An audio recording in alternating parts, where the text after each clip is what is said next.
لو انزلنا هذا القرآن على جبل لرأيته خاشعا متصدعا من خشیۃ اللہ. اگر یہ قرآن ہم کسی پہاڑ پر نازل کرتے تو تم دیکھتے کہ وہ اللہ کے خوف اور خشیت سے دب گیا ہے، ٹکڑے ٹکڑے ہو گیا. قرآن ہمارے دلوں پر کس طرح اترتا ہے، ہمارے اندر کتنی عاجزی پیدا کرتا ہے، ہمارے اندر کتنا خشوع آتا ہے. خاشعاً متصدعاً، عاجزی اور پچھلا انسان ٹوٹ کر نیا انسان بننا، اللہ کی کتاب کے مطابق ڈی کنڈیشننگ، اپنے خیالات، اپنی سوچوں اور اپنے رویوں کو قرآن کے مطابق ری شیپ کرنا، یہ ہے قرآن کا حق ادا کرنا. تو آئیے آغاز کرتے ہیں سورۃ الفاتحہ سے. پہلے آپ سنیے، پھر اس کے بعد مزید اس کے معنوں میں جائیں گے. اللہ کے نام سے جو بے انتہا مہربان اور رحم فرمانے والا ہے.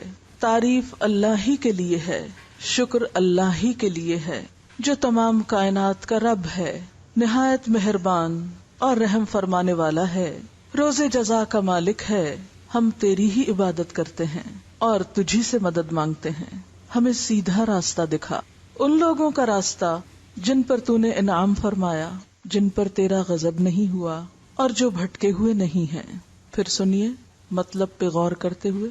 الحمدللہ، الحمد سب شکر، ساری تعریفیں کس کے لیے؟ رب العالمین، عالمین کے رب کے لیے. عالمین کیا؟ سارے جہان. عالمین عالم سے، اور عالم علم سے. علم جس سے کوئی چیز جانی جائے، علم اور علم کا ایک ہی روٹ ہے، جس سے کسی چیز کے بارے میں جانا جائے، جس سے کسی کی پہچان ہو. تو عالمین پوری کائنات اپنے خالق کی پہچان ہے. اور رب جو اس پورے کارخانے کا، اس کائنات کا پیدا کرنے والا، عدم سے وجود میں لانے والا، اس کو چلانے والا، اس کو کمال تک پہنچانے والا ہے. کائنات کی ایک ایک چیز، ایک ایک نشانی پکار رہی ہے رب کی عظمت کو، اپنے پیدا کرنے والے کی بڑائی کا اظہار کر رہی ہے.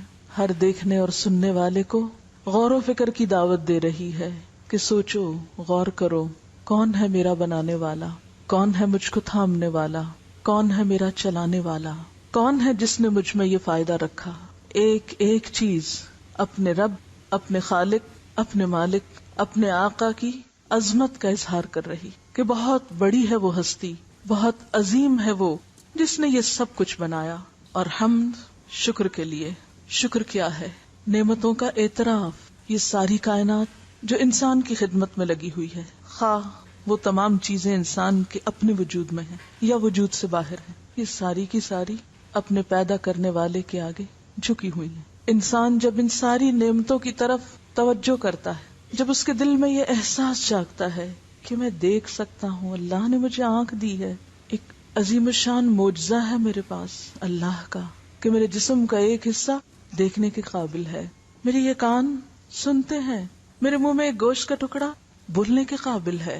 تو جتنا زیادہ انسان ان نعمتوں پر غور کرتا ہے، ان کو نعمت مانتا ہے، ان نعمتوں کے پانے کے احساس سے سرشار ہوتا ہے، جتنا زیادہ وہ اس بات کا اعتراف کرتا ہے کہ میرے رب نے یہ سب کچھ مجھے دیا ہے، اتنا ہی زیادہ شکر گزار ہوتا ہے. میرا دل ایک خود کار آٹومیٹک مشین کی طرح دن اور رات میرے بدن کے ایک ایک روئے کو خون سپلائی کر رہا ہے. اگر ہمیں اپنا دل خود پمپ کرنا پڑتا، جیسے پمپ مشین کو چلا کے پانی نکالتے ہیں، تو ہم میں سے اکثر لوگ اپنی زندگی لوٹا دیتے. تھک گئے ہیں، بس خود کو ہم زندگی نہ دے سکتے، اپنی زندگی برقرار نہ رکھ سکتے. ہمارے لنگس آٹومیٹک مشین خود کام کرتے ہیں. ہم کھا رہے ہیں، ہم سو رہے ہیں، ہم جاگ رہے ہیں، ہم چل رہے ہیں، پھر رہے ہیں، بھاگ رہے ہیں، دوڑ رہے ہیں، ہنس رہے ہیں، رو رہے ہیں، ہم سانس لے رہے ہیں. اگر صرف چند سیکنڈز تک ہم سانس نہ لے سکیں تو ہم زندہ نہیں رہ سکتے. لیکن ہم نے کبھی نہیں سوچا. ہم کھانا کھا کے معدے کے سپرد کر دیتے ہیں، ہمیں نہیں معلوم کہ وہ کس طرح پروسیس ہوتا ہے، کس طرح وہ خون بنتا ہے، کس طرح ہمارے جسم کے اندر پورا خون کا نظام مختلف قسم کے نیوٹرینٹس کو کیری کر کے ہر جگہ سپلائی کرتے ہیں، اور رائٹ جگہ پر رائٹ چیز. آنکھوں کو جو چاہیے وہ آنکھوں تک پہنچاتے ہیں، دماغ کو جو چاہیے وہ وہاں تک پہنچاتے ہیں، ہڈیوں کو جو کچھ چاہیے وہ ہڈیوں تک پہنچاتے ہیں. ہم تو کھا کے فارغ ہو جاتے ہیں، ہم تو 10 منٹ کا کام کر کے بھول جاتے ہیں. اور باقی کام کون کرتا ہے؟ ہمارا ڈائجسٹو سسٹم. کس نے دیا ہے یہ سب؟ ہمیں رب نے دیا ہے. تو جس انسان کو یہ احساس ہو جائے کہ میرے رب نے مجھے اتنی بڑی نعمت دی ہے، کیونکہ ان سے پوچھیے جن کا معدہ کام نہ کرتا ہو، جن کا دل بیمار ہو، جن کو سانس لینے میں مسئلہ ہو، ان سے ان نعمتوں کی قیمت پوچھیے. میرا چلنا پھرنا، قدم اٹھانا، کیا عجیب معجزہ ہے کہ کس بیلنس کے ساتھ میں ایک کے بعد ایک قدم اٹھا کر ایک جگہ سے دوسری جگہ پہنچ جاتی ہوں. 2 پاؤں پہ چلتی ہوں، پھر بھی سیدھی کھڑی ہوتی ہوں. یہ قوت کس نے بخشی؟ یہ کون ہے جو مجھے دے رہا ہے؟ میرا رب. اس بات کا اعتراف کرنا کہ یہ سب مجھے میرے رب نے دیا ہے. جتنا زیادہ آپ ان نعمتوں کی قدر کریں گے اتنا ہی دل میں احساس شکر پیدا ہوگا، اتنا ہی زیادہ آپ دل سے الحمدللہ کہیں گے. پھر اس زمین کا میرے لیے ہموار ہونا، اگر یہ نہ ہموار ہوتی، اگر یہ ہچکولے کھاتی، میں کیا کر سکتی تھی؟ سورج کا مناسب فاصلے پر ہونا، اگر صرف آدھا فاصلہ کم ہو جائے تو ہم اسی طرح جل اٹھیں، جیسے کاغذ کو آگ پہ رکھیں تو وہ جل اٹھتا ہے، اور اگر یہ موجودہ فاصلہ دگنا ہو جائے تو ہر چیز ٹھہر کے رہ جائے، جم جائے، زندگی کے نشان ختم ہو جائے.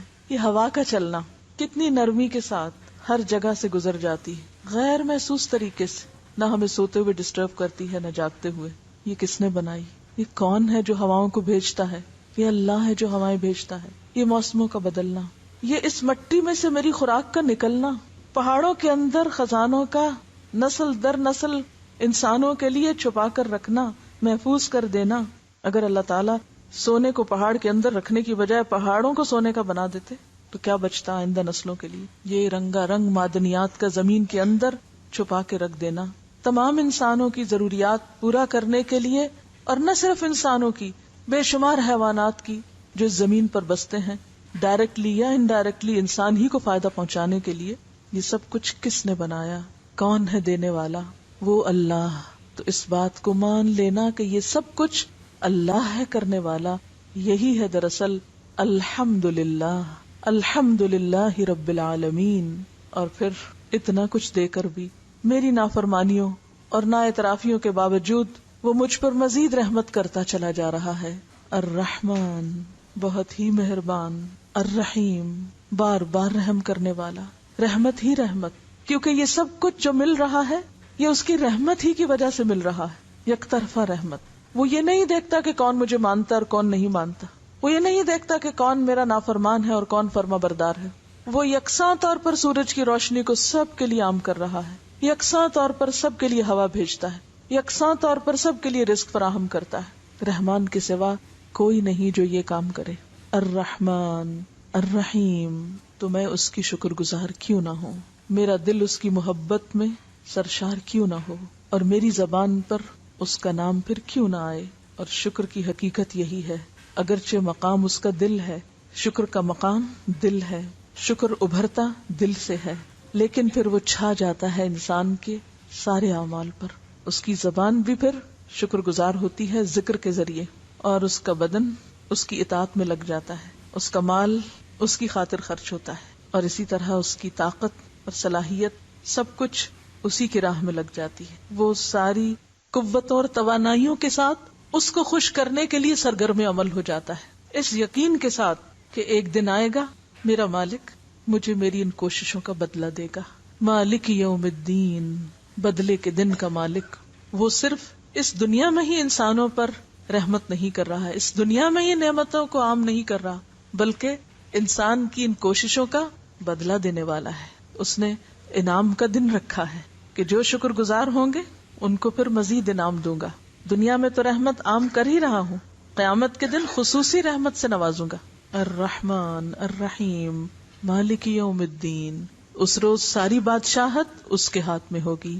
الملک یومئذ للہ، پورے انصاف کے ساتھ خود سب کا فیصلہ کرے گا. تو جو بندہ اپنے رب کو پہچان جائے، اس کی رحمت کا اعتراف کرے، اس کے وعدوں پر یقین رکھے، تو اس کا طرز عمل پھر کیا ہوتا ہے؟ ایاک نعبد، میں بھی پھر صرف تیرا ہی ہوں، میں بھی پھر صرف اور صرف تیرا ہوں. اونلی یورس، یورس اونلی، دونوں طرح سے. ہم یہ لفظ کس کے لیے لکھتے ہیں؟ جنہوں نے ہمارے لیے کچھ نہ کیا ہو. کبھی اللہ کے لیے بولا تنہائی میں، اکیلے میں، یا رب یورس اونلی، یا اونلی یورس، کوئی شریک نہیں تیرا، سب کچھ تو تو نے دیا، یہ دوسرے کہاں سے شریک ہو گئے تیری عبادت میں؟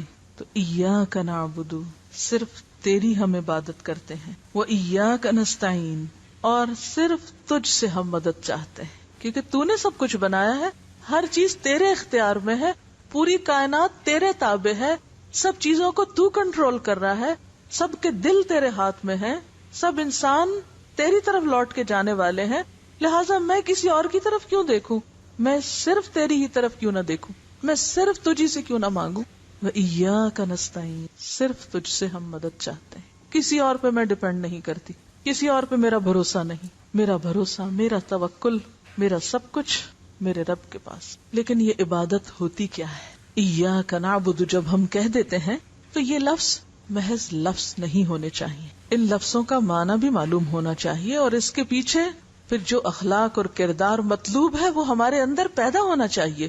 عبادت، عربی زبان میں عبادت کا لفظ کس سے نکلا ہے؟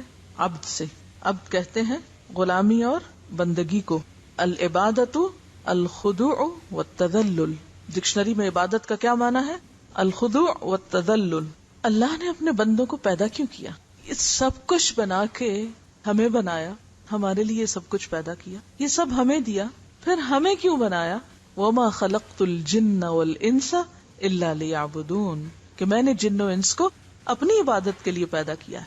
تو گویا ہم پیدا ہی اس کام کے لیے ہوئے ہیں، یہ سب کچھ اس نے دیا ہمیں اس لیے کہ ہم اس کے بن جائیں، ہمیں عقل دی، ہمیں آنکھ دی، ہمیں کان دیے کہ اس کی نشانیاں دیکھیں، پہچانے، اس کو جانے، اس سے محبت کریں، اس پر ایمان لائیں، اس کی طرف رجوع کریں، اسی پہ بھروسہ کریں، اسی پہ توکل کریں اور اسی کے ہو کر رہ جائیں۔ تو پھر عبادت کا معنی کیا ہوا؟ لسان العرب میں آتا ہے اصل العبودیت الخضوع والتذلل، عبادت کی اصل کیا ہے؟ خضوع یعنی عاجزی اور جھکنا۔ جمہور کا کہنا ہے، جمہوریت سے میجورٹی، جمہور کا کہنا ہے کہ العبادت التذلل، العبادت التذلل، کہ عبادت جھکنے کا نام ہے، دبنے کا نام ہے، اطاعت کا نام ہے۔ ابن کثیر کہتے ہیں عبادت کے لغوی معنی پست ہونے کے ہیں، اسی لیے کہا جاتا ہے معبد راستہ اور معبد اونٹ۔ معبد راستہ نہیں وہ راستہ جس پہ چل چل کے وہ بالکل ہموار ہو چکا ہو، سیدھا ہو گیا ہو۔ معبد وہ اونٹ جس پہ کثرت سے سواری کی گئی اور اب وہ ٹرینڈ ہو گیا ہے۔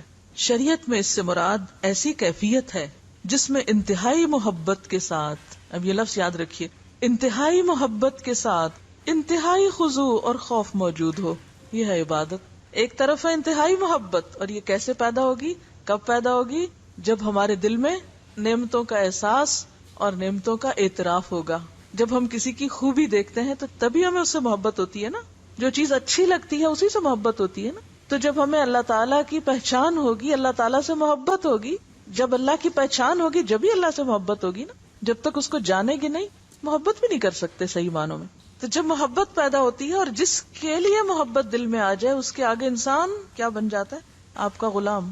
محبت کرنے والے عموماً اسی قسم کے ایکسپریشن استعمال کرتے ہیں، خادم، غلام، کہ بالکل نیچرلی آتا ہے، اس کے بعد اس کا ریزلٹ ہے کہ جس چیز سے آپ متاثر ہیں، جس کو آپ اپنا محسن سمجھتے ہیں، جس کی نعمتوں کا آپ اعتراف کرتے ہیں، جس کی خوبیوں کا آپ اعتراف کرتے ہیں، اسی کے لیے حمد ہوتی ہے، جس کی خوبیوں کا اعتراف۔ حمد کیا؟ خوبیوں کا اعتراف، نعمتوں کا اعتراف، جس کی قدرتوں پہ حیران ہیں آپ، دل آپ کا سرشار ہے، آپ اس کے آگے خود بخود جھک جائیں گے۔ تو انتہائی محبت کے ساتھ انتہائی عاجزی اور خوف، کیونکہ جس سے محبت ہوتی ہے اس کے بارے میں ڈر بھی لگتا ہے، کیا؟ ناراض نہ ہو، وہ نہ ناراض ہو، اور جو مرضی ہو وہ نہ ناراض ہو، میں اس کو ناراض نہیں کر سکتا۔ فلاں کا مجھ پہ بہت احسان ہے، میں اسے ناراض نہیں کر سکتا۔ میں فلاں کو بہت چاہتا ہوں، میں اسے ناراض نہیں کر سکتا۔ یہ محبت کا تقاضا ہے کہ یہ کس قسم کی محبت ہے؟ کیا محبت کے بھی دعوے کر رہے ہیں اور الٹا ایسے کام کر رہے ہیں جس سے آپ دوسرے کو ناراض کریں، اسے پریشان کریں؟ امام ابن تیمیہ کہتے ہیں کہ عبودیت کا لفظ جو ہے اس میں کمال الذل اور کمال الحب جمع ہے۔ محبت کی بھی آخری منزل کمال، اور عاجزی کا بھی کمال، آخری درجے تک جھک جانا، انتہائی محبت کے ساتھ جھکنا، یہ ہے عبادت۔ یعنی ایک طرف محبت کا آخری درجہ، والذین آمنوا اشد حبا للہ، اور دوسری طرف آخری حد تک جھک جانا، کسی بات میں کوئی اعتراض ہے ہی نہیں، سمعنا واطعنا، اس لیے کہ ہم مانتے ہیں کہ آپ سب سے بڑے ہیں، سارے کمالات آپ کے ہیں، ساری اچھی صفات آپ کی ہیں، پھر آخر کیا چیز مجھے روکے ہے کہ میں اللہ کے آگے نہ جھکوں؟ تو قرآن پاک میں اس کیفیت کے لیے کچھ الفاظ استعمال ہوئے، اس عاجزی کی کیفیت کو ظاہر کرنے کے لیے کچھ الفاظ آتے ہیں، جن میں ایک ہے خشیت، ڈرنا. خوف کے لیے لفظ خشیت استعمال ہوتا ہے. لو انزلنا هذا القرآن على جبل لرأيته خاشعا متصدعا من خشیت اللہ. کیا پیدا ہوا خشیت سے؟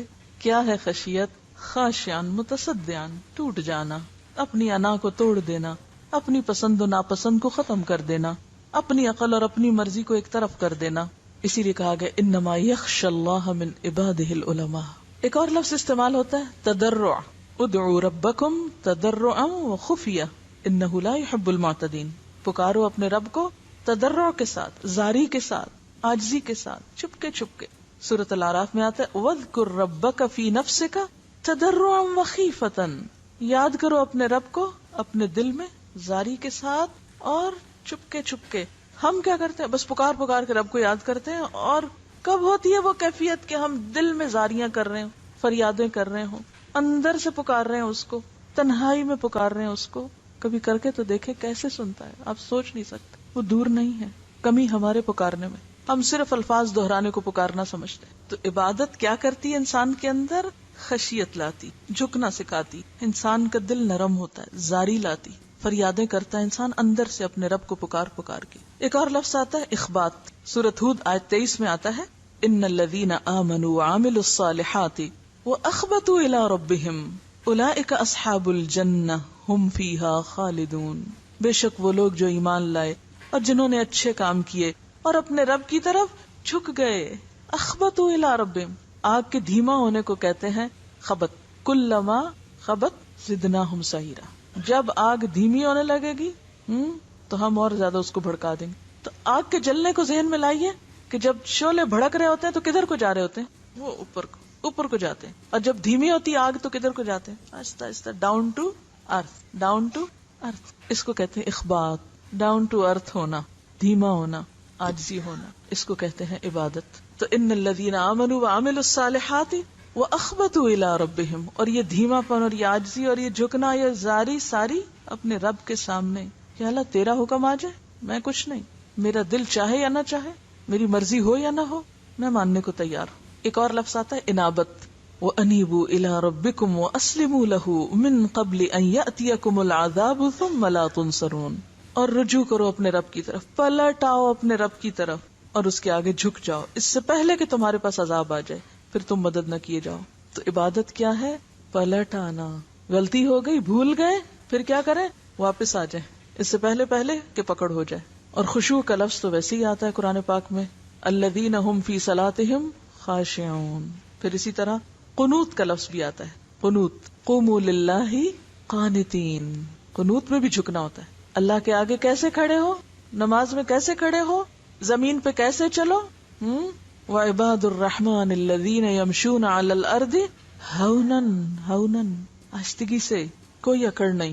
چاہے آپ نماز میں کھڑے ہوں، چاہے آپ بازار جا رہے ہوں یا کسی کام جا رہے ہوں، عاجزی ہر جگہ ساتھ. ان المسلمین والمسلمات والمؤمنین والمؤمنات والقانتین والقانتات. اسوہ حسنہ میں ہم دیکھتے ہیں کہ رسول اللہ صلی اللہ علیہ وسلم کس طرح اپنے معاملات میں تواضع سے کام لیتے تھے. یعنی صرف رب کے آگے نہیں، کیونکہ رب کے آگے 5 دفعہ اس لیے جھکایا جاتا ہے کہ لوگوں اللہ کے بندوں کے ساتھ بھی نرمی اور عاجزی کا معاملہ کرو. وہاں بھی کہیں جھک جایا کرو، وہاں بھی کہیں دوسروں کو مارجن دے دیا کرو. کیا اللہ کے رسول صلی اللہ علیہ وسلم سے بڑی ہستی بھی کوئی ہے انسانوں میں؟ نہیں. آپ کو کیا حکم دیا گیا؟ وَخْفِضْ جَنَاحَكَ لِلْمُؤْمِنِينَ. اپنے کندھے مومنوں کے لیے جھکا کے رکھو، یعنی توجہ دو ان پر.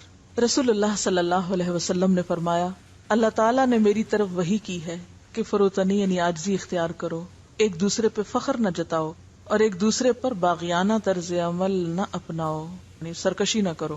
سیدنا انس بن مالک کہتے ہیں ایک معمولی لونڈی رسول اللہ صلی اللہ علیہ وسلم کو ہاتھ سے پکڑ کر جہاں چاہتی لے جاتی. یعنی آپ مومنوں کے لیے اور سارے مومنوں کے لیے نرم مزاج تھے. یہ نہیں کہ کوئی بڑا انسان آیا تو اس کے سامنے تو عاجزی دکھائی اور کوئی اپنے سے چھوٹا نظر آیا تو وہاں پر انسانوں کی طرف بات ہی نہ کی. ہر ایک ساتھ اچھے اخلاق سے. ہمارا انسانوں کے لیے جھکنا، سب کے لیے جھکنا ہو، صرف اپنے بڑوں کے لیے نہیں. عام طور پر ہم اپنے بڑوں کے لیے تو پھر بھی جھک جاتے اور اپنے سے چھوٹے، چاہے ہمارے نوکر چاکر ہو یا کوئی عمر میں کم ہو جیسے اپنے بچے یا کوئی اور، یعنی بچوں سے جب ہم بات کریں گے تو خاص سرکشی کا سٹائل. استاد ہیں تو اسٹوڈنٹس سے بات کرتے ہوئے سر اٹھا کے، وائے آپ کو کیا معلوم کون کس سے بہتر ہے. انسان کسی کا مذاق اس وقت اڑاتا ہے جب وہ اس کو حقیر سمجھتا ہے. تو کیا کہا گیا؟ کسی کا مذاق نہ اڑو. کیوں؟ عسیٰ ان یکونوا خیرا منکم، ہو سکتا ہے تم سے زیادہ اچھے ہوں جن کو تم حقیر سمجھ رہے ہو. ایک اور روایت میں آتا ہے صحابہ کرام کے دل میں نبی صلی اللہ علیہ وسلم سے بڑھ کر کسی شخص کی محبت جاگزی نہ تھی، اس کے باوجود وہ آپ کو دیکھ کر کھڑے نہ ہوتے تھے. وجہ یہ تھی کہ وہ جانتے تھے کہ آپ اس کو ناپسند کرتے ہیں. تو اس سے یہ بھی پتہ چلتا ہے کہ احترام اور عاجزی کا مطلب صرف چند مخصوص رسمی انداز نہیں، بلکہ عام معاملات میں بات ماننا اور درست معاملہ کرنا ہے. تو ایاک نعبد، صرف تیری ہم عبادت کرتے ہیں، تیرے آگے جھکے ہوئے ہیں اور تیری خاطر تیرے بندوں کے ساتھ بھی تواضع کا معاملہ کرتے ہیں، کیونکہ وہ ایک شخصیت کو فارم کرتی ہے نا. یعنی نماز یا وہ عبادت کی جو اسپرٹ ہے وہ انسان کو ایک مختلف انسان بناتی ہے. اور وہ مختلف انسان کس کے لیے؟ اپنے جیسے دوسرے بندوں کے لیے. ایاک نعبد و ایاک نستعین، اور صرف تجھ سے ہم مدد مانگتے ہیں، صرف تجھ سے ہم مدد مانگتے ہیں. اب دیکھیے کہ جس کو آپ بڑا سمجھتے ہو، جس کے احسانات کا آپ اعتراف کرتے ہو، پھر یہ ہو نہیں سکتا کہ آپ اس کو نہ پکاریں. آپ اپنے غم، خوشی، مشکل اور تکلیف کے موقع پر اس کو یاد نہ رکھیں. پھر جس سے آپ محبت کرتے ہیں، قدرتی طور پر ہر موقع پر وہ آپ کو یاد آتا ہے یا نہیں؟ عبادت میں عاجزی بھی آ گئی، محبت بھی آ گئی. یہ محبت کیا تقاضا کرتی ہے کہ صرف جھکے ہی نہیں، مانگے بھی اسی سے، پکارے بھی اس کو، کیونکہ محبت کا مقام بھی دل ہے نا، جیسے شکر کا مقام دل ہے. تو جب دل میں محبت کسی کی آتی ہے تو انسان اس کو ہر موقع پہ یاد کرتا ہے. عربی کا ایک شاعر ہے، وہ کہتا ہے اپنی محبوبہ کو، وقد ذکرتکی والخطی یخطر بیننا، کہ میں نے تمہیں یاد کیا جبکہ ہمارے درمیان نیزہ بازی ہو رہی تھی. یعنی میدان جنگ میں نیزے چل رہے تھے، اتنا مشکل وقت تھا اور میں تمہیں یاد کر رہا تھا. تو ایک بندہ مومن جو اشد حبا للہ ہوتا ہے وہ کیا کرتا ہے؟ وہ اللہ کو یاد کرتا ہے. صرف مسجد میں نہیں، صرف عبادت کے موقع پر نہیں، صرف حج میں نہیں، صرف رمضان میں نہیں، کب؟ ہر موقع پہ. وقد ذکرتکی کی بجائے وقد ذکرتکا والخطی یخطر بیننا. کوئی جنگ ہو یا امن ہو، سکون کی حالت ہو یا پریشانی کی حالت ہو، دھیان اسی کی طرف لگا رہے. بات یہ کہ جب ہم عاجزی اختیار کرتے ہیں تو ہمیں یہ احساس ہوتا ہے ہم بہت کمزور ہیں، ہم انڈسپینسیبل نہیں ہیں، ہم کمزور ہیں. اور کمزور کو تو مدد چاہیے ہوتی ہے یا نہیں؟ چاہیے ہوتی ہے. سرکش اور متکبر کیا سمجھتا ہے؟ مجھے کسی کی پرواہ نہیں، مجھے کسی کی ضرورت نہیں، میں نہیں مانگ سکتا کسی سے. لیکن ایک عاجز اور مسکین ہر موقع پہ پکارتا ہے اپنے رب کو. یعنی اگر آپ واقعی عبادت گزار ہیں تو یہ ہو نہیں سکتا کہ آپ ہر موقع پہ اپنے رب کو یاد نہ کرتے اور یاد کر کے اس سے دعا نہ کرتے. انسان کے اندر پانے کی ہرس رکھ دی گئی کہ اور ملے اور ملے، اور ہر جگہ خیر اور بھلائی ہی ملے. لہذا دعا کو عبادت کا نچوڑ بتایا گیا. اور عبادت میں پسندیدہ ترین عبادت کیا ہے؟ دعا. یعنی اس پکارنے کو بھی عبادت قرار دے دیا گیا. اب آپ دیکھیں نا، پہلے حصے میں ایاک نعبد آ رہا ہے اور دوسرے حصے میں ایاک نعبد کے بعد اسی کا ایک طرح سے مزید ری انفورسمنٹ ہے، وہ ایاک نستعین. کیونکہ مدد مانگنا بھی، دعا کرنا بھی تو عبادت ہے، اور عبادت کی اعلیٰ ترین شکل جس کے لیے کوئی مخصوص دن، مہینہ، وقت مقرر نہیں. نماز کے لیے وقت مقرر ہے، روزے کے لیے مہینہ مقرر ہے، حج کے لیے دن مقرر ہے، زکوٰۃ کے لیے سال کا نصاب مقرر ہے اور سال کا ایک مخصوص وقت مقرر ہے. لیکن دعا کے لیے کوئی وقت مقرر نہیں.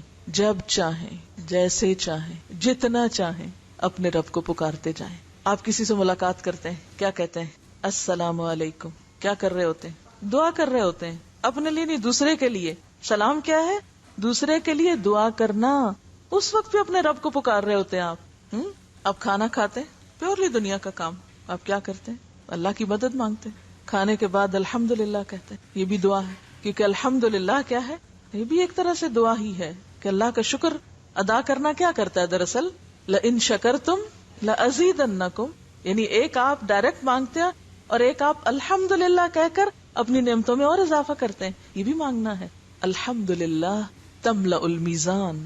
اتنی بھاری چیز ہے الحمدللہ کہ میزان کو بھر دیتا ہے، آسمان و زمین کے بیچ کی جگہ کو بھر دیتا ہے. اتنا پسند ہے رب کو الحمدللہ کہنا. پھر آپ دیکھیے آپ کو برا خیال آتا ہے تو آپ کیا کہتے ہیں؟ اعوذ باللہ من الشیطان. یہ کیا ہے؟ دعا ہے نا. یہ برا خیال کوئی عبادت تھوڑی ہے، لیکن اس موقع پہ جب آپ دعا کرتے ہیں، اعوذ باللہ پڑھتے ہیں، تو یہ دعا عبادت ہو جاتی. پھر اسی طرح کوئی مسئلہ پیش آتا ہے، کیا کرتے ہیں؟ کوئی مشکل کوئی مسئلہ پیش آتا ہے، کیا کرتے ہیں؟ دعا کرتے ہیں. بیماری ہو جاتی تو کوئی تکلیف ہو جاتی جسمانی، دعا کرتے ہیں. کوئی مالی نقصان ہو جاتا ہے، کیا کرتے ہیں؟ کوئی حادثہ پیش آتا ہے، کوئی موت واقع ہو جاتی، انا للہ و انا الیہ راجعون، اللہم اجرنی فی مصیبتی واخلف لی خیرا منہا. یہ کیا ہے؟ دعا ہے. نقصان کے وقت دعا. اور یہ مانگنا کبھی ختم نہیں ہوتا. آپ دیکھیے زندگی میں تو خیر انسان مانگتا ہی ہے، موت کے وقت خود بھی مانگنا چاہتا ہے اور پیچھے والے بھی. سب سے بہترین تحفہ کیا بھیج سکتے ہیں جس پہ کچھ خرچ نہیں آتا؟ دعا. کسی کے احسان کا بہترین بدلہ آپ کس شکل میں دے سکتے؟ دعا.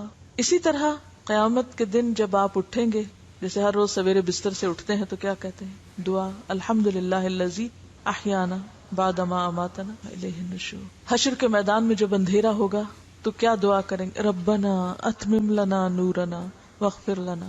وہاں بھی دعا. پل صراط تو خیر اتنا ہولناک منظر ہے کہ انسان گنگ ہو کے رہ جائے گا. اس وقت صرف نبی صلی اللہ علیہ وسلم پکاریں گے رب سلم رب سلم. دعا. جنت میں پہنچ کے کیا کہیں گے؟ السلام علیکم. جنت کے جو آپ کے ویلکم کرنے والے ہوں گے وہ بھی آپ کو سلام کر رہے ہوں گے. وتحیتہم فیہا سلام وآخر دعواہم ان الحمد للہ رب العالمین. کیا ہے؟ ابتدا بھی الحمد للہ رب العالمین سے اور انتہا بھی الحمد للہ رب العالمین. تو گویا بندہ مومن کا ترانہ کیا ہے؟ الحمد للہ، جو بہترین دعا ہے. ایاک نعبد و ایاک نستعین، ایاک نعبد و ایاک نستعین. اور آپ دیکھیے یہ جتنی بھی عبادتیں ہم کرتے ہیں یہ بھی دراصل شکر گزاری کے لیے ہوتے ہیں. نبی صلی اللہ علیہ وسلم جب طویل تہجد کی نماز پڑھتے تھے، پاؤں سوج جاتے تھے، تو آپ سے کہا گیا کہ آپ کو تو ضرورت ہی نہیں ہے اس چیز کی، آپ کے تو اگلے پچھلے گناہ معاف کر دی گئے. تو آپ نے کیا فرمایا تھا؟ افلا اکون عبدا شکورا. تو عبادت بھی دراصل ہم کس لیے کرتے ہیں؟ عبدا شکورا بننے کے لیے، شکر گزار بندہ بننے کے لیے ہم عملی اظہار کرتے ہیں. یا اللہ ہم شکر گزار ہیں، ہم صرف دل میں نہیں، صرف زبان سے نہیں، ہم عمل میں آپ کے شکر گزار ہیں. فرض نمازوں کے علاوہ بھی تیرے پاس آتے ہیں. اور پھر بندہ مومن کی دعاؤں میں اہم ترین دعا اہدنا الصراط المستقیم. اللہ سیدھا راستہ دکھا ہم کو، اس پہ چلا ہم کو اور منزل تک پہنچا ہم کو. سب سے قیمتی دعا، سب سے اہم دعا، ناگزیر دعا، جس کے بغیر انسان نقصان میں. سیدھے راستے کی تلاش. اور یہ سیدھا راستہ کیا ہے؟ دین اسلام، جس پر عملی طور پہ کون چلا تھا؟ صحابہ کرام. صراط الذین انعمت علیہم غیر المغضوب علیہم ولا الضالین. اللہ ان لوگوں کا راستہ جن پر تو نے انعام فرمایا. کون ہے وہ؟ من النبیین، جو دین لائے، والصدیقین، جنہوں نے تصدیق کی، والشہداء، جنہوں نے گواہی دی، والصالحین، جنہوں نے اس پر عمل کیا. ان میں سے بہترین مثال صحابہ کرام کی مثال، جنہوں نے تصدیق بھی کی اور جنہوں نے اس صداقت کی گواہی میں اپنی جانیں تک پیش کی. کچھ بھی بچا کے نہ رکھا، سب کچھ دے ڈالا. اور دے کے بھی حق تو یہ کہ حق ادا نہ ہوا، کیونکہ جان دی ہوئی اسی کی تھی. اگر ہم جان بھی دے دیتے ہیں اللہ کے راستے میں جو سب سے پیاری چیز ہے، تو بھی کیا کر رہے ہیں؟ احسان کچھ بھی نہیں، یہ تو اسی کی دی ہوئی ہے، واپس لوٹائی. کیا کمال کیا. کوئی ناراض نہیں، کوئی شکوہ نہیں. اللہ تیرا دیا ہوا تھا، تو نے لے لیا، سارے غم ختم ہو جاتے ہیں. تو ہمیں ان لوگوں کا راستہ دکھا جن پر تیرا انعام ہوا. اس کے لیے صحابہ کرام کی زندگی کو جاننا، سمجھنا، پڑھنا بے حد ضروری ہے. کیونکہ جب انبیاء کی بات ہوتی ہے تو ہم کہتے ہیں وہ تو نبی تھے، ان پہ تو وحی آتی تھی، وہ تو جبریل سے ملاقات کرتے تھے، ان کے پاس تو کتاب آئی تھی، وہ تو اللہ تعالیٰ سے براہ راست ہم کلام ہوئے تھے، وہ تو معراج پر گئے تھے، وہ تو سدرۃ المنتہا کے پاس گئے تھے. ہم تو بڑے ہی گناہگار بندے، ہم تو عام انسان ہیں، ہم کیا کر سکتے ہیں؟ تو عام انسانوں کو پھر دیکھنا چاہیے کہ ان جیسے عام انسانوں نے کیا کیا کمالات کیے. صحابہ کرام جو ہم جیسے انسان تھے، جنہوں نے حق کی گواہی اپنی زبان، اپنے عمل اور اپنے تمام کردار سے دی.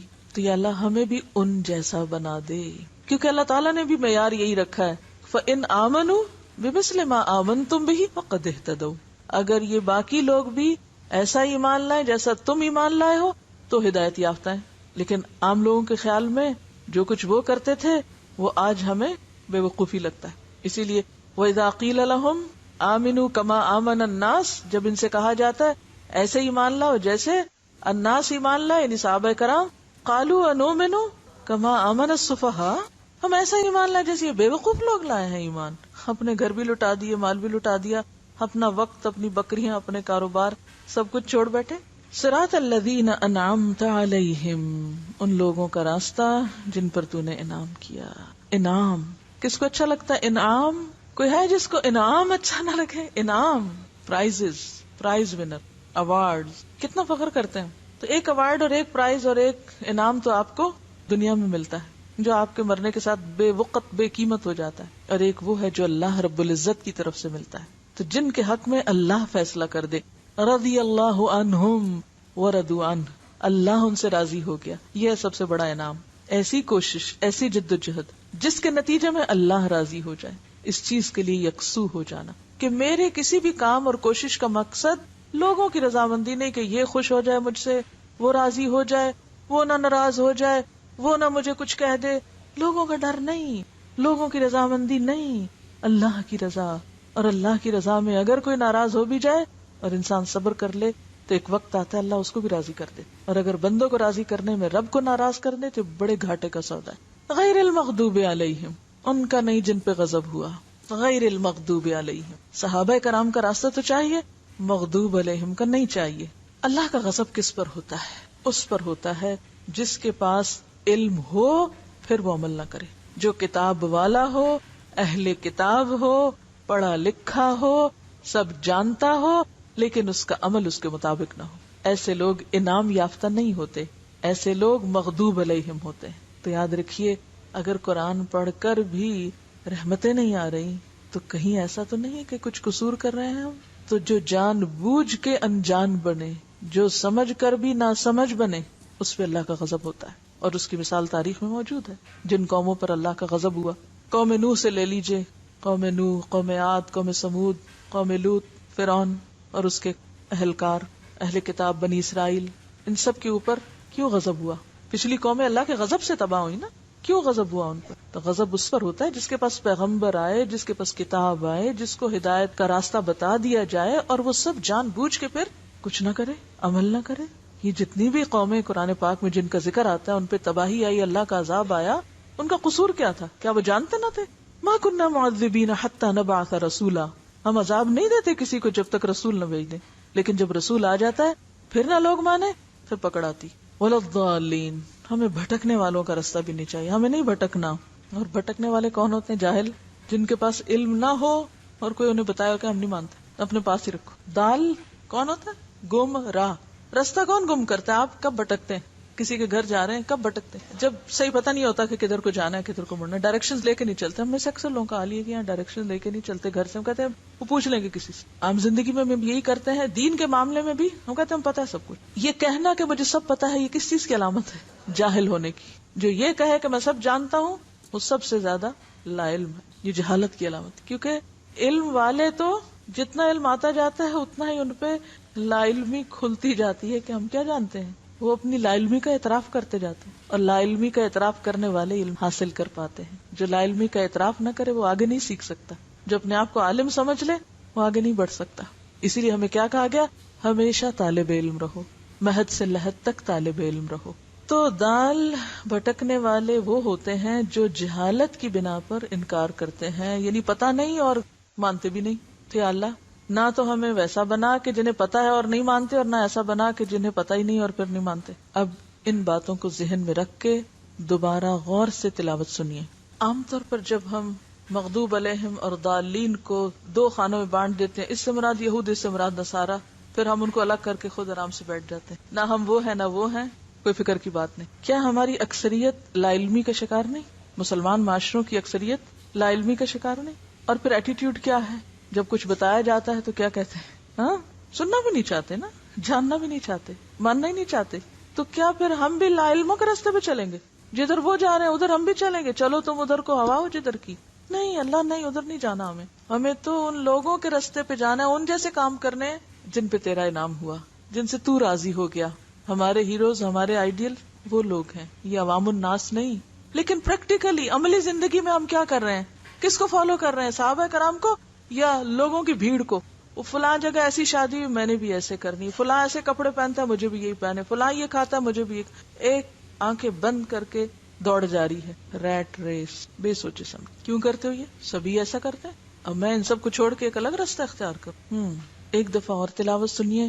اچھا سنتے وقت آپ پتہ کیا کیجیے، الحمد کا لفظ جب آئے تو سوچئے حمد کیا ہے، احساس دل میں اللہ کی محبت اور شکر. عالمین آئے تو ساری نشانیاں اور نعمتیں.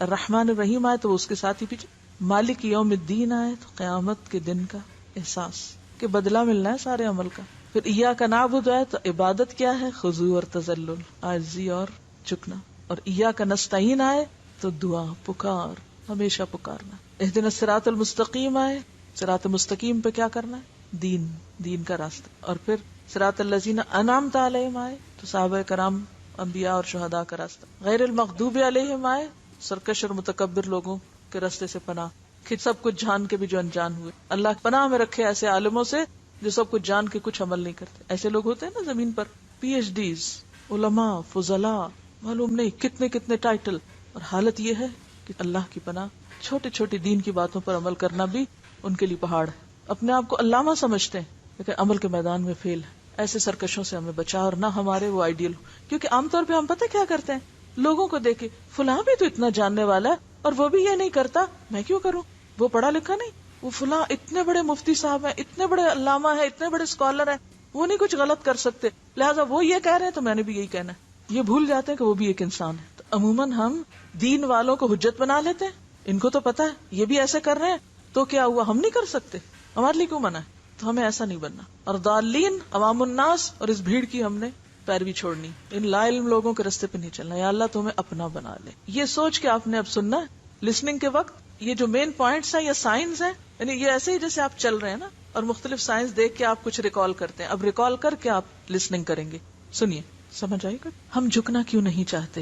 کیونکہ ہم ہر چیز کا کریڈٹ خود کو دیتے ہیں. اگر ہمارے پاس علم ہے تو ہم اسے اپنی قابلیت سمجھتے ہیں، بولنا اچھا آتا ہے تو اپنا کمال سمجھتے ہیں، اسٹیٹس ہے کوئی تو اس کو اپنی شان سمجھتے ہیں. تو جھکتا وہی ہے جو ان سب چیزوں کو اللہ کی دین سمجھے اور اس بات پہ یقین رکھے کہ اس نے دیا ہے، وہ جب چاہے لے بھی سکتا ہے. ایک لمحے میں بولنا بند ہو سکتا ہے، ایک لمحے میں ساری دولت جا سکتی. کیا فرعون کے پاس یہ سب کچھ نہ تھا؟ کیسے گیا اس سے سب؟ عاد اور سمود کی ترقیاں چھپی ہوئی کسی سے، اب بھی نشان اور آثار باقی ہیں. کیسے گیا سب کچھ؟ ما اغنا عنی مالیہ ہلک عنی سلطانیہ، سب کچھ چلا جائے گا. پھر تکبر کس بات پہ، اکڑ کس چیز کی؟ پھر سنیے، سورۃ الحمد جو ہے پورے قرآن کے مضامین کا خلاصہ ہے، اسی لیے اس کو ام القرآن کہا گیا ہے، اسی لیے ہر نماز میں اس کو پڑھنے کا حکم. اور اگر آپ شعوری طور پہ اس کو پڑھنا شروع کر دیں تو یہ ہو نہیں سکتا کہ دین کا اخلاق آپ کے اندر نہ آئے. پھر سنیے، اس بات پر بھی تو شکر ادا کریں کہ اللہ نے ہمیں یہ خزانہ دیا ہے، قرآن سے جوڑا ہے، کہ ہم ان رستوں کے نشان پاتے ہیں اور اس پہ چلنے کی پھر دعائیں مانگتے ہیں. اگر ساری زندگی بھی سجدے میں پڑے رہیں تو حق ادا نہیں کر سکتے. اگر ہم کسی ایسی جگہ پیدا ہو جاتے جہاں یہ نعمت نہ تھی، جو اس کو جانتے نہیں، تو ہم بھی تو انہی جیسے ہوتے. کس قدر ہم پہ فرض عائد ہوتا ہے کہ ہم اس کو ان لوگوں تک لے جائیں جن کے لیے اللہ نے اسے ہمارے ذریعے پہنچانا چاہا ہے. بیسیکلی کسی بھی نعمت کے لیے اس بات کا اعتراف کہ یہ اللہ کی دی ہوئی ہے، یہی چیز انسان کے اندر عاجزی پیدا کرتی ہے. پھر وہ اسے اپنا نہیں سمجھتا نا، اللہ کی دین سمجھتا ہے، تو پھر اللہ ہی کی طرف جھکتا ہے. پھر سنیے سورۃ الفاتحہ، جس میں سب سے پہلی بات الحمدللہ ہے. تو یہ الحمدللہ پورے دین کا خلاصہ ہے، عبادت کی روح ہے کہ بندہ اپنے رب کا، اپنے خالق کا شکر گزار ہو. شکر کیسے پیدا ہوتا ہے؟ شکر کا منبع، مصدر، ماخذ دل ہے. جس دل میں اللہ کی عظمت، اللہ کی محبت اور اللہ کی نعمتوں کا احساس ہوگا اور ان کا اعتراف ہوگا، وہ دل شکر گزار ہوگا. تو شکر اعتراف نعمت کا نام ہے. شکر کیا ہے؟ نعمتوں کا اعتراف. تو اگر کوئی زندگی میں آپ سے کبھی پوچھے کہ شکر کیا ہے تو آپ کہیں گے اللہ کی نعمتوں کا اعتراف. یہ اعتراف کب ہوتا ہے، یا اعتراف کیا ہوتا ہے؟ اعتراف کرنا، بولتے تو ہم بہت ہیں. قائل ہو جاتا ہے کسی کی خوبی کا، اس کی بخشش کا، عطا کا، کہ اسی کی دین ہے. تو آپ نے کسی نعمت کو یاد کیا جو آپ کو اللہ نے دی ہوئی ہے؟ کسی خاص نعمت کی طرف آپ کا دھیان گیا جو پہلے کبھی نہ گیا ہو؟ میں رٹی رٹائی روایتی باتیں میں نہیں سننا چاہتی. میں صرف آپ کے دل کی سچی باتیں سننا چاہتی ہوں جو واقعی آپ کی ایک نئی سوچ پیدا ہوئی ہو. اب جو گفتگو ہم کر رہے ہیں آپ کو میں علم دینے کے ساتھ سوچنے اور سوچنے کے ساتھ بولنے کا طریقہ بھی سکھا رہی ہوں، اور چیزوں میں سے نچوڑ نکالنے کا، شکر، نعمتوں کا اعتراف، شکر، دین کا خلاصہ، شکر، بندوں سے مطلوب، ہم سے مطلوب ہے اللہ کو. عبادت کا کیا معنی ہے؟ یعنی وہ شکر جو دل سے نکلتا ہے تو عملی طور پر عبادت میں اس کا اظہار ہوتا ہے. اور لفظی معنی عبادت کا کیا ہے؟ الخضوع والتذلل. 2 لفظ یاد کر لیجئے، کوئی مشکل نہیں، کیونکہ عربی لفظ جو ہے یا عربی زبان جو ہے بہت جامع زبان ہے. تذلل ہوتا ہے جھک جانا، اطاعت کرنا، مان جانا، عاجزی اختیار کرنا. عبادت بندے کے اندر کیا پیدا کرتی ہے؟ عاجزی، انکساری، جھک جانا، اطاعت، خشیت، انابت. کہ غلطی ہو گئی، دور چلے بھی گئے تو پلٹ کے ادھر ہی آنا ہے. زاری، اخبات، جھکاؤ، دھیما پن، نرمی، قنوت، مسلسل اطاعت. تو عبادت کے آگے یہ ایک ایک لفظ میں اگر آپ سارے لفظ لکھ لیں اور اپنے آپ کو کبھی کبھار یاد دہانی کریں، اپنے آپ کو اس آئینے میں دیکھیں کہ کیا یہ اخلاق اور یہ صفات میرے اندر آئی ہیں، کیا واقعی میں عبادت گزار بندہ ہوں. کیا یہ جاننا ضروری ہے؟ عبادت کا ماننا جاننا ضروری ہے. کیوں ضروری ہے؟ اس لیے کہ اللہ نے مجھے بنایا ہی عبادت کے لیے ہے. وما خلقت الجن والانس الا لیعبدون. تو جس کام کے لیے میں بنی ہوں اگر میں نے وہ نہ کیا اور وہ کیا بغیر دنیا سے چلی گئی تو کیا ہوگا؟ کیا بنے گی؟ مثلا یہ گھڑی ٹائم دیکھنے کے لیے ہے، اگر یہ ٹائم نہ بتائے، آپ اس میں سیل بھی ڈالیں، آپ اس کی سوئیوں کو گھمائیں بھی، آپ سارا علاج اس کا کریں، پھر بھی یہ ٹائم نہ بتائے، آپ اس کو کیا کریں گے؟ کہاں پھینکیں گے؟ اٹھا پھینکیں گے کباڑ خانے میں، کوڑے میں پھینکیں گے. تو جو شخص اس دنیا میں آئے اور وہی کام نہ کر کے جائے جس کے لیے اسے بنایا گیا تھا، اور اس کے علاوہ وہ عالی شان ترقیاں کرتا رہے، تو وہ کیا کر کے گیا؟ اس نے کیا کمایا؟ وہ کہاں پھینکے جانے کے لائق ہے؟ پھر جہنم میں. جس نے اس دنیا میں آ کر اپنے خالق ہی کو نہیں پہچانا، اس کی نعمتوں کو ہی نہیں جانا، اس کا اعتراف ہی نہیں کیا، اور جواب میں اظہار ہی نہیں کیا، اظہار وفاداری کیا ہی نہیں، تو اس نے کیا کیا پھر؟ اس لیے عبادت کا مفہوم جاننا بے حد ضروری ہے. اور یہ عبادت کے لفظ کو جتنے الفاظ آگے مزید واضح کر رہے ہیں جو میں نے آپ کو بتائے، ان کو صرف لفظ لفظ لفظ لفظ میں لکھ لیجئے اپنے پاس، اور کبھی کبھار اپنے آپ کو دیکھیے کہ یہ میرے اندر صفات ہیں یا نہیں. وہ جتنے بھی لفظ، یہ جتنی بھی چیزیں، وہ ساری الٹیمیٹلی ایک ہی جگہ پر جا کے رکتی ہیں، ایک ہی چیز کو مزید واضح کر رہی ہیں. وَإِيَّاكَ نَسْتَعِينُ، صرف تجھ سے ہم مدد چاہتے ہیں. کیا سکھاتی ہے یہ بات؟ دیکھیے پڑھنے سے فرق پڑے گا. وَإِيَّاكَ نَسْتَعِينُ وَإِيَّاكَ نَسْتَعِينُ، اور صرف تجھ سے ہم مدد چاہتے ہیں، صرف تجھ سے چاہتے ہیں. کیا مانا ہے؟ کیا فیل کیا آپ نے اس کو سن کے؟ نہ دائیں نہ بائیں نہ آگے نہ پیچھے، کوئی اور نہیں، صرف تو. کیونکہ سارا کمال جو اس کے لیے، سارا شکر اس کے لیے ہے، تو ساری ہماری وابستگیاں، محبتیں، وفاداریاں اسی کے لیے.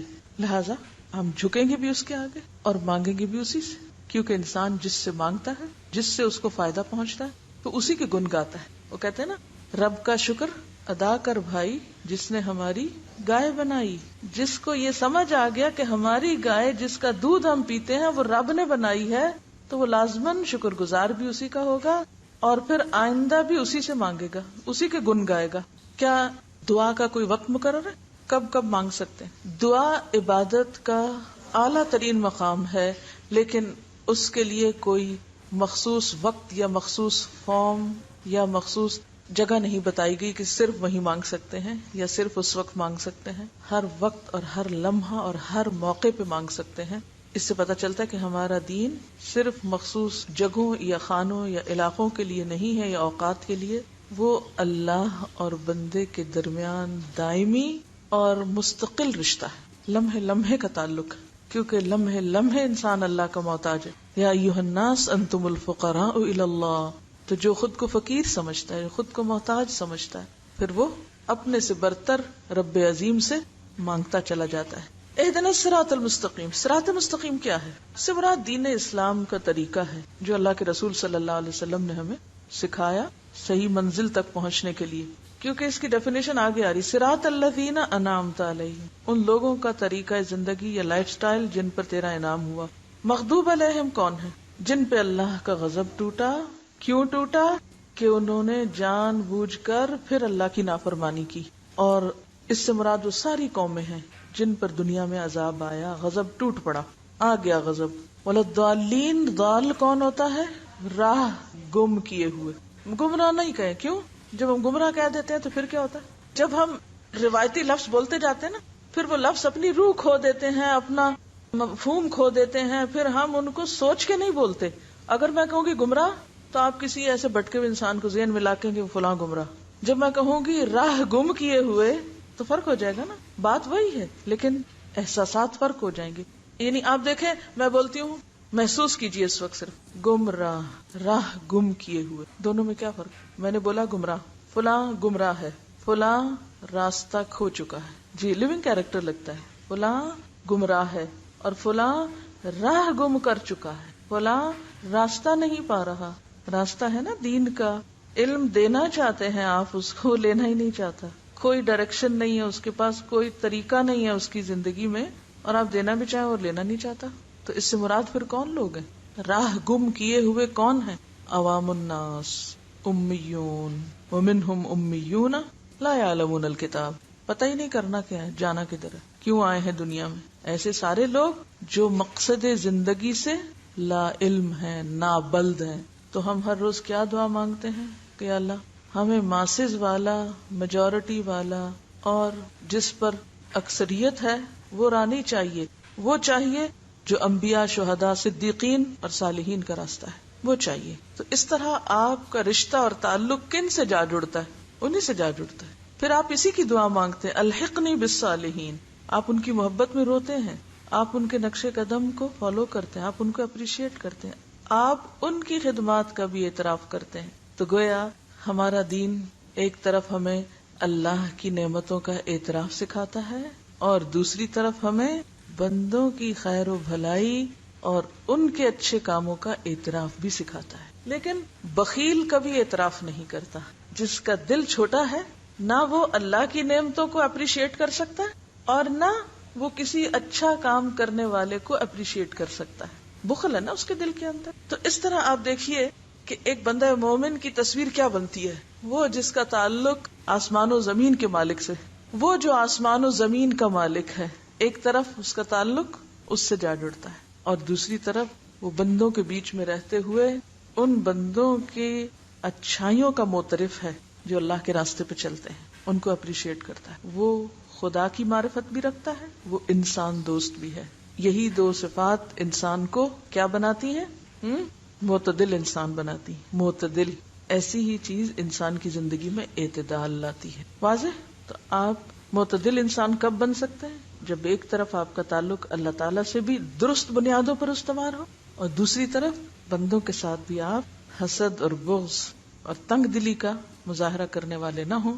مجھے اس طرح محسوس ہو رہا تھا، یعنی صراط المستقیم کو میں اس طرح ویژولائز کر رہی تھی کہ جیسے میں ایک سڑک پہ جا رہی ہوں، اس کے آگے آگے انبیاء، صحابہ کرام، تابعین، تبع تابعین اور پھر امت کے ایسے لوگ جا رہے ہیں، اور میں بھی اسٹرگل کر رہی ہوں کہ مجھے بھی اسی سڑک پہ جانا ہے جس پہ وہ جا رہے ہیں۔ وہ آگے جا رہے ہیں، مجھے ان کے پیچھے جانا ہے کیونکہ وہ صحیح راستے پہ جائے۔ مجھے آنکھیں بند کر کے نہیں چلنا، مجھے ادھر بھی نہیں جانا، مجھے ادھر بھی نہیں جانا، مجھے نہیں دیکھنا کہ دنیا کی میجورٹی کدھر جا رہی ہے یا فلاں کدھر جا رہا اور فلاں کدھر جا رہا، مجھے کسی سے کوئی غرض نہیں کون کدھر جا رہا، میری توجہ ساری کی ساری کدھر ہے؟ وہ جدھر وہ جا رہے ہیں انہی کے نقش قدم پر مجھے چلنا ہے، اسٹریٹ سیدھے۔ وہ آگے ہیں، ہم پیچھے ہیں، ہم انہی کے فالوورز۔ کبھی حیرت نہیں ہوتی آپ کو یہ پڑھ کے کہ اللہ تعالیٰ نے صراط مستقیم کو ڈیفائن کیسے کیا ہے؟ یعنی پہلے کہا کہ مانگو صراط مستقیم، پھر اس کو ڈیفائن کیسے کیا؟ پریکٹیکلی ڈیفائن، یعنی پریکٹیکل ڈیمونسٹریشن کے ساتھ، کہ کوئی یہ نہ کہ مجھے تو پتہ ہی نہیں تھا میں نے کیا کرنا ہے۔ صرف یہ نہیں کہا کہ قرآن اور سنت کا علم کافی ہے، ان ہستیوں کے بارے میں جاننا بھی ضروری ہے جنہوں نے واقعی اللہ کے رسول صلی اللہ علیہ وسلم کی زیر نگرانی قرآن و سنت پر عمل کر کے دکھایا۔ واضح سمجھ آ گئی؟ اب کچھ اور شخصیتیں بھی دنیا میں بستی ہیں، اب اس آئینے میں دیکھنا ہے خود کو، ہم کدھر جا رہے ہیں۔ ٹھیک ہے، اس میں سب سے پہلے آپ دیکھیے کہ یہاں پر سورۃ البقرہ کی ابتدا میں متقین کے گروہ کا ذکر ہوا۔ یہ متقین اصل میں وہی لوگ ہیں جو انعمت علیہم ہیں۔ یہاں اب آپ دیکھیے کہ ان لوگوں کی کچھ عملی صفات بتا دی گئی کہ وہ کیا کیا کرتے ہیں۔ صراط مستقیم کو مزید عملی طریقوں سے واضح کیا جا رہا ہے، اور صرف ظاہری شیپ کے اعتبار سے نہیں بلکہ تقوی دل کی کیفیت کے ساتھ اس کو جوڑا گیا ہے. تو پہلا گروہ متقین کا ہے. متقین کون؟ تقوی والے. تقوی کا تعلق کس سے ہے؟ دل سے. دوسرا گروہ کفار کا بتایا گیا.